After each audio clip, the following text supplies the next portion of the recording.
This is the one and only Shane Bettyfield, also known as the Texas Torque Wrench, coming to you live from downtown Fayetteville, North Carolina. And for all you Carolina Panther fans, I told you, and I've been telling you on social media, that the winning streak's over. It's official. I cut my hair. Whenever I cut my hair, the earth changes its axis.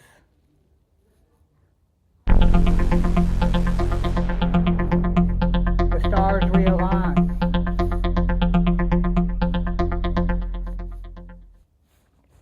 The galaxy changes. The winning streak's over, Carolina Panther fans. It's over. It's over. I know that was hellish of me, but the truth is hard to swallow. So, on to today's topic, which is this topic is huge, is NASCAR has been stealing for a while the WWE's promotional tactics, show tactics, and it goes to prove how relevant the wrestling business is. Even the, I know that was exclusive, you heard it here first. None of those other podcasters have the nerve to say it, but the wrestling business is pretty prevalent and relevant in the entertainment industry.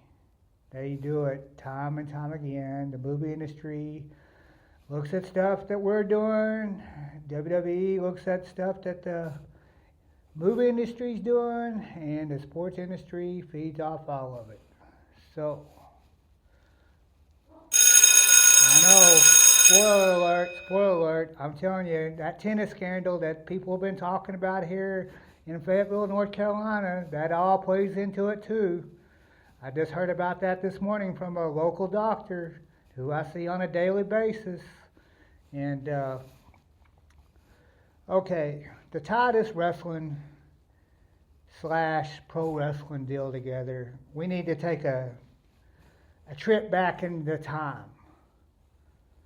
Because the theory is that wrestling and racing, particularly NASCAR, got hot together. Now, before I get started, for all you NASCAR fans, back in 1992 when they had their first All-Star race, the Winston All-Star race, I'm not saying one hot night was a work, because God, your creator, only knows what happens whenever you dangle $1 million in front of a bunch of rednecks for the first time. What's going to happen? They're going to do whatever it takes to win, and that's what happened that night with Davey Allison, Kyle Petty, Dale Earnhardt Sr. So I'm not about to say that's a work. So I don't think you could ever. That was the best storybook ending to a night where everything was there for possibly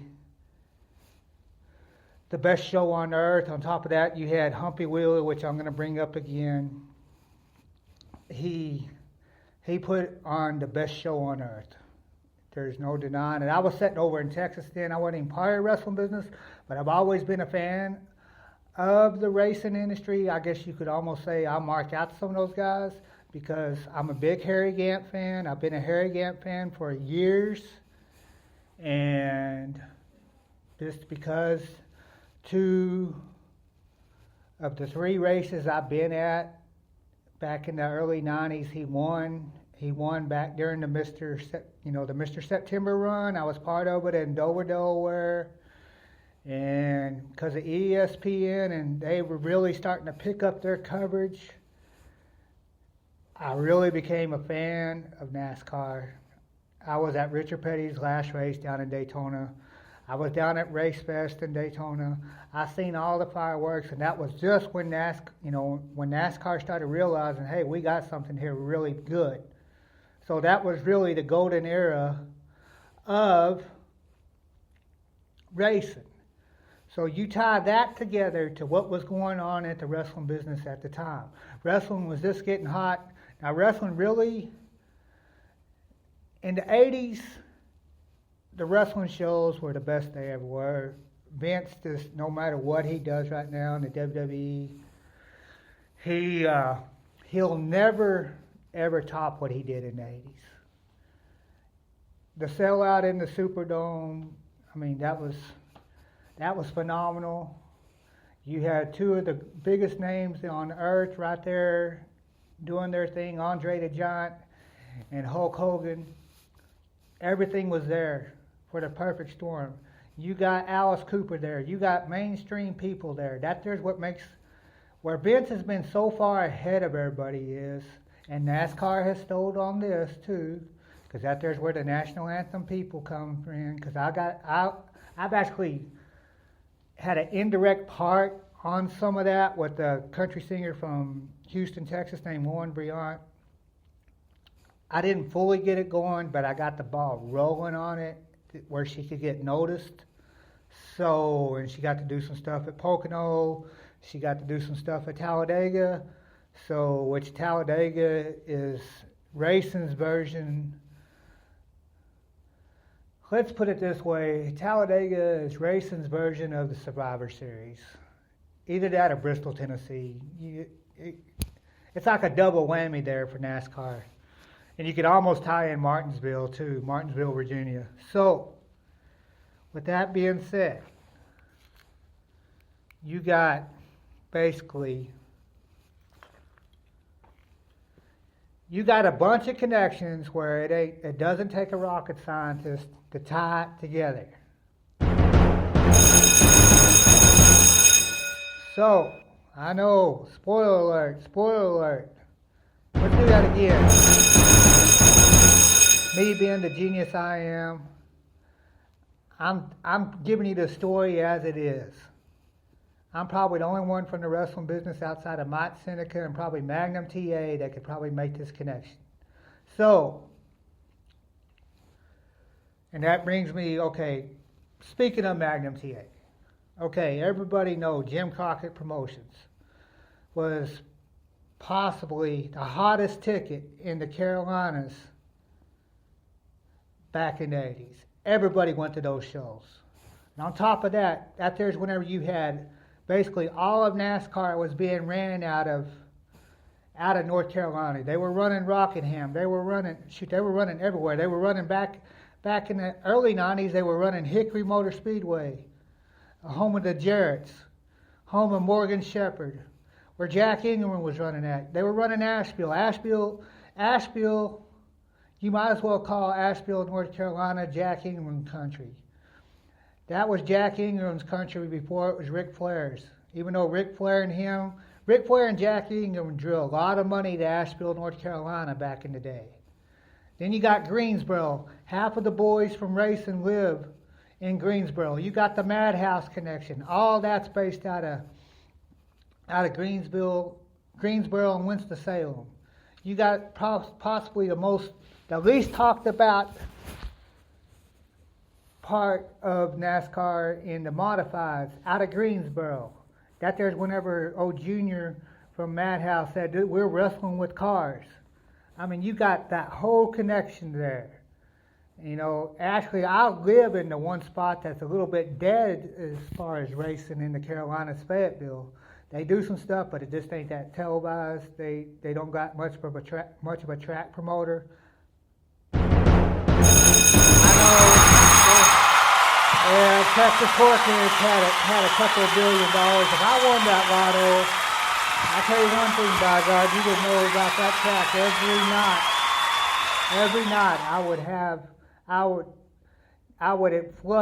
I would flood the local TV.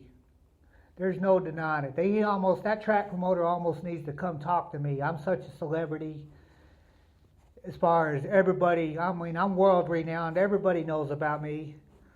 So, with that being said, I just got done painting part of the picture from the 80s to you. You know, and then that brings me to the rock and wrestling connection. Bristol, Tennessee, 1993. They did the promo leading into the knot race, rocking into the knot with 38 Special. Hello, you know where they got that from? They got that from wrestling. The Rockin' Wrestling Connection got turned over to NASCAR because they knew they could draw the younger demographics. And speaking of demographics, you got exactly. Me and other racers have talked about this because I've drove legend cars a little bit myself. I went to the school just because I wanted to feel. When I did the school at Charlotte Motor Speedway for the Legends car deal, I wanted to feel what Kyle Busch feels whenever he goes from a truck to say like a cup car. And so what I did was I drove a Legends car and what's called a Thunder car. There's two different types of tires being used on it, and if you know anything about race tires, tires are everything. Harry Hogg said it in Days of Thunder, tires is what wins races. Well, I got to feel that. I wanted to actually feel that in a bigger car besides a kart, and I drove a kart around the Charlotte Motor Speedway. I used to make trips out there quite a bit when I first came to the Carolinas. But my first love, and the love that has always drawn me back in, was wrestling. Because one thing I like about wrestling is you sort of write your own ticket. Even though I made some crazy decisions while wrestling in the Carolinas, but it is what it is. I'm comfortable with doing what I did. Some of that stuff I would never change to this day, because the way I got taught in Amarillo, Texas is for it to come across, it has to come across believable, which sort of takes me back to one hot night in Charlotte Motor Speedway with my boys Davey Allison, Dale Earnhardt Sr. and Kyle Petty. I met Kyle Petty Jr. over at, which is probably the best kept secret in Mooresville, North Carolina, is the race shops over by the Dragway. You get that Days of Thunder feeling out there. I mean, there's just so much great history in that part of the Carolinas. I'm proud to say that I main evented against Bill Mulkey in Mooresville. To me, that was, even though the crowd wasn't huge, that was like a huge accomplishment for me, just because some of the boys from Jack Roush Racing knew who I was, and it felt good, even though they were out of town at the time. I believe one of the shop fabricator foreman, let me rephrase this.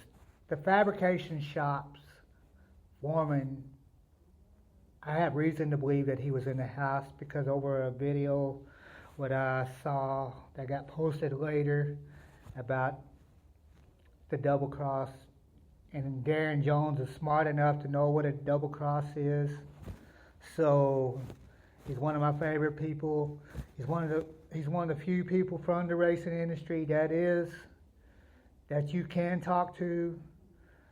And my boy Brett Wagner from Pastime, I always send him a yearly happy birthday, and he always responds back, and that just goes to show you the normal everyday lives of the people in the racing / car industry. And Charles Calloway of Callaway Corvette, and if you're a Gran Turismo fan or a Mark, you know what I'm talking about. That Callaway division of Chevrolet is all over that game. It's been all over that game for years. Gran Turismo, possibly the greatest game ever put out by PlayStation. Most realistic. I really became a fan of Gran Turismo 4. And for all you gamers out there, that game is realistic enough where you could take what you apply from the racing industry, from the racing on that game, and apply it to the track. I've done it. It can be done. It's sort of like Nicky Hayden said on the MotoGP. You see where I'm going with this? There's a big old tie. Speaking of the game industry, NASCAR, WCW, WWE knew that they were losing money by not having parts of the game game industry, so they all went in it basically the same time, WCW, TNA. I'm waiting on Ring of Honor to drop a bomb and them start doing some stuff, and Lucha Underground. So there's a big old tie. Promotional tactics are the same. Everything's the same, and I mean, okay, let's get into some current stuff today, which brings me to some of my favorite people, the people I love listening to. Jerry Lawler and Daryl Waltrip, and Buddy Baker, God rest his soul, he's no longer here with us, but you got that feel like you were, let's put it this way, DW, if he knew the insides enough, he could probably come over and call a wrestling show. Jerry Lawler could go out and call a race and do color commentary of it. They sound that much alike. Sometimes I made the joke that I thought deep down inside, because Daryl Waltrip is a Tennessee boy, resides in Franklin, Tennessee, that he wanted to be Jerry Lawler, because Jerry Lawler is so good at what he does. A lot of people doesn't talk about how good he is at what he does. By him not being on Raw weekly, I think it hurts ratings a little bit, even though he comes across heelish, but when you're a heel, that's what you're supposed to do. I mean, he's just like me, an agitator of agitators. The rapper who isn't on the crapper. I mean, it's just that way. I know that was revolutionary. You heard it here first from the Texas Colts from Bedingfield. But, we're just getting started on this. We may have to make a part 2 of this series, but you tie in everything that was going on in the Carolinas. Like I said earlier, racing and wrestling got hot at the same time. They were drawing crowds that were equal. The demographics match up, especially in the South. Whenever people were sitting around up in the mountains of Boone, on Monday night they're watching Raw, and on Sundays they're watching the Cup race or the truck race. The truck races, a lot of people relate more to the truck races because they're shorter. They're more like a wrestling match. There's a comparison again. It's no holds bar racing. You got less time to make something happen. It's just like a dang 20-minute segmented match on WWE every night. The build-up's the same. They're doing the same promotional tactics on the Truck Series and the Nationwide Series, or the Xfinity Series. You heard it here. You heard it here. Spoiler alert, spoiler alert. You heard it here. The one and only Shane Bedingfield, Texas Torque Wrench, laying it down like it is. No notes. I don't need no written down verbiage to say what I got to say. Anyway, you got all that. Speaking of which, and whenever, Magnum TA, let me rephrase this, Barry Windham on, I believe, a kayfabe commentaries conversation was talking about, Magnum TA's Terry Allen's car accident. About him, him and the NASCAR boys all wanted to hang out with, him wanting to hang out with some of the NASCAR boys who were part of the pirate ship. They could shift gears. Dale Sr. and Tim Richmond could shift gears if they wanted to and come over and be part of the wrestling business. They just needed to be, broke in a little bit. But Tim Richmond, Humpy Wheeler said it, he was the one-man show. You didn't know what he was going to do from week to week. People gravitated to him.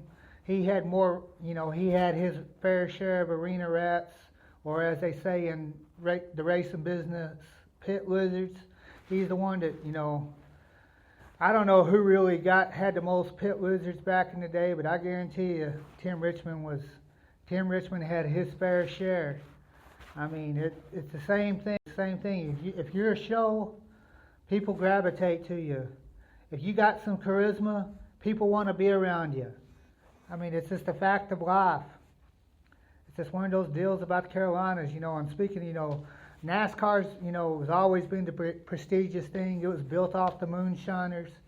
If you look at any commentary about the Mid-Atlantic back in the days, you can see that it was a prestigious place to wrestle. That's how come the Texas Torque Ridge had to come get a piece of it. So, I mean, there's just so much there's just a vast amount of history here in the Carolinas as far as the entertainment industry. This place is known for some great live music. Mitch Clark laying it down in Lenoir and Hickory, North Carolina on a weekly basis. You got Chad Triplett. I mean, it just goes on and on. You got the boys at the Hickory Motor Speedway that are there every week putting on a show. The commentator / announcer at the Hickory Motor Speedway trying to make it, I was there live one night whenever he mentioned old Mid-Atlantic wrestling being done at the Armory over in Newton, North Carolina. I mean, I know I'm a genius, but you got to be blind or a liar not to see the connection. Like I've said it twice so far. I'm saying it again. Spoiler alert. There is a connection between racing and wrestling. They got hot together. Then you got the stuff that was going on down in Georgia. You got Dusty Rhodes. And Humpy Wheeler had to be seeing what Dusty Rhodes was doing.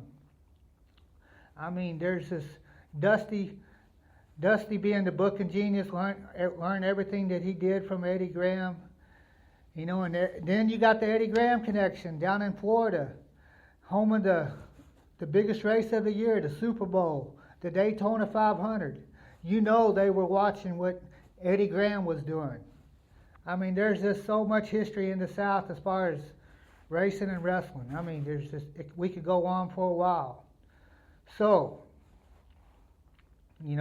back to the Rocket and racing deal. The officials of NASCAR saw what Vince McMahon Jr. did with Cyndi Lauper and Alice Cooper, bringing in Donald Trump. That's the reason why you want to bring in high-profile celebrities into the entertainment stuff, because it validates you. It puts you over. It makes it look like it gives that illusion, and it shows that people tuning in that this is the hot ticket, that you want to watch it. You got to watch it. If you don't watch it, you felt left out. I mean, there's so much crossover. I've said it, the demographics are the same, the tactics are the same. Whenever here's another point. When there's a rivalry being built up, which I could get back to Max Helton and possibly Robin Pemberton telling Brad Keselowski, the driver of the 2 car, to step it up a couple years back, because they needed a finish that everybody would talk about, which caused a big, huge fight. And then you got that moment, and the entertainment business is all about that moment where you can validate that night or day. And right there it is. You make a call from the gorilla position, or whatever you want to call it, race control. Then you get that 7th game moment. You get everything that you need to draw money into the next weeks. And for a fact that everybody in the world was watching that whenever that went down with Brad Keselowski. And then you got the commentators and the pit reporters going along and help keep the story going by talking to the rivalries. It's a promo build-up, just like they did back in the days with the Mid-Atlantic and Georgia Championship Wrestling and all over, just like all the other wrestling shows throughout the world that gets done in the indies. You got to create a story to keep people interested. So, with that being said, you have Steve Byrnes, rest in peace, my old buddy. It's like he used to say what Ric Flair used to say: to be the man, you got to beat the man. He was saying it, you know, at the tail end of the chase races, talking about Jimmy Johnson. You know, everything's there. You know, creating the feel-good moment with Jeff Gordon and Dale Earnhardt Sr., especially Dale Earnhardt Sr. in 1999 when he won the Daytona 500. You know, back to the wrestling industry again. Whenever you have a big title change moment, you have the big camera shot, you know, with the glory shot. That's straight from wrestling. You can see it all. I mean, it's there. The connection's there. Then you got, whenever you have the big moment, whenever the title changes hands, you got the glory moment, then you got the crowd shot. Oh, Kevin Dunn in the WWE production doing the same thing, doing the crowd shots. Whenever Undertaker got beat in WrestleMania, Kevin Dunn was a smart enough man to show a camera shot on the crowd, and when it showed the air being just let out of that crowd, it killed that crowd off almost. That crowd didn't know what to do whenever the Undertaker got beat. You know, the production people of NASCAR are seeing that, knowing how, you know, learning how to create a story, making their story better. You know, the only deal is what NASCAR is, unlike the wrestling industry. Whenever you watch a wrestling show, a lot of times it's a lot of up and down as far as the emotions. With NASCAR, which they learned how to do over the years, is whenever you got those down moments, whenever they're all out there driving in a straight line with each other, they're popping off, showing a little promo about a driver here or there, or about doing some stuff for a charity and stuff. I mean, that's straight from the wrestling business too. You got to keep that story going. That way it's hot. You want that story to be the hottest thing there is. They learned that from the wrestling industry. There's so many ties. You got in the entertainment industry, you got to keep the story going. A lot of people, you know I just heard about that tennis scandal this morning. You got all the stuff, Dancing with the Stars and all that. They're trying to keep their story going. The Bachelor, I don't know how. I mean, to me, that looks like that would be the easiest story in the world to keep going. But to keep it from getting vanilla, they create little robberies with the girls. So that way, it keeps the fan base talking. Same thing, they learned that from the wrestling industry. I mean, it's all over the place. Rivalries between the news stations. Fox News versus MSNBC. That's there. I mean, it's about keeping the story going, keeping the story simple where the fan base can understand it. And that there's where NASCAR and racing has its ties. I mean, it's all over the place. Vince Sr., Jim Crockett, Eddie Graham, they all got the balls rolling. The guys from, I can't even remember, Sam Mucknick from St. Louis, it's all there. It is all there. So, which brings me to a final point. Back in the day, I emailed Randy LaJoy and I said, listen, bud, this is when he was on NASCAR Now. I was like, those ghost cautions that NASCAR is doing is starting to look an awful lot like some stuff that I used to see get done in wrestling to keep the crowd interested, because that race was like watching ice melt. And then he went on NASCAR Now and said, there's no way. He was like denying the moment. There's no way that you can compare wrestling to racing. Well, I just got done giving you 30 minutes worth of take on that. You heard it here first from Shane Butterfield.